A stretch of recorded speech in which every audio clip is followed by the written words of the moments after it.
I think over the years, there's been a lot of different things that I've learned about being a good doctor, especially since starting residency. I think one thing that's kind of been something I've worked on is trying to meet patients where they're at their level of understanding.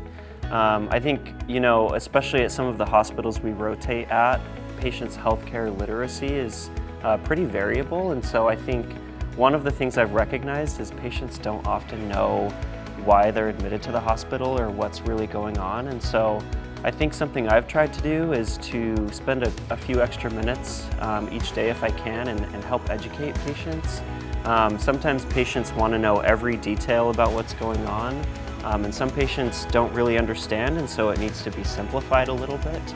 And so I think meeting patients where they're at and kind of what they want to understand is something I've worked on and something I think that does make a good doctor. The best doctors I've worked with are the ones that take that extra time to be really clear with people. I think one thing I think about sometimes is, trying to keep, sometimes I know what the patient is coming in for, and they tell me what their concerns are, but I always like asking patients what do you think is going on with your health? And I think that's a really great way of getting to know what is most concerning for them, and so that I can make sure that I'm addressing that, because they may be really concerned about a rash, for example, but then I hear a murmur, and that's something that I would want to address while they're in the hospital. Yeah, I think just to add on to that, I think something I've started doing in clinic is asking what's most important to patients when they come in, because often we'll see patients get referred for joint pain or a rash, for example, but that might not be what's most important to them. And so sort of after you go through talking about everything that they were supposed to be seen for, just asking kind of what's most important to address. And I think that's important because medicine is so complex and often patients have multiple issues. And so I think focusing on sometimes one or two things at a time and the things that are most important to the patients has kind of been my approach. I'd agree. I'd say taking a patient-centered approach to things and making sure that the problems that they feel that they have are important to talk about with them, and I think that often leads to better outcomes.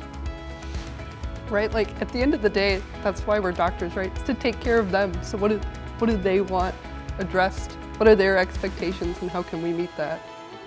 I think just another thing I'd say is sort of when I was in med school, and even still, medicine is a very serious profession, but I think one thing I've tried to do is bring more humor to it too, and enjoyment.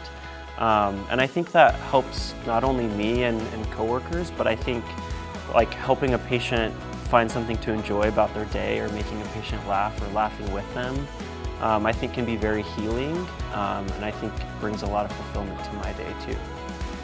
That just totally makes me think of, I don't even think I do this intentionally, but when a patient comes in the room, I usually compliment something, if they have a cool t-shirt on, or if they're wearing really pretty shoes, or their nails were done, and I just like to start out the visit just making them feel good. And I'm not sure I've ever really thought about it that way, but I totally do that. I'm like, oh, your nails look beautiful, and then we can smile and laugh about something until we get down into the more serious stuff.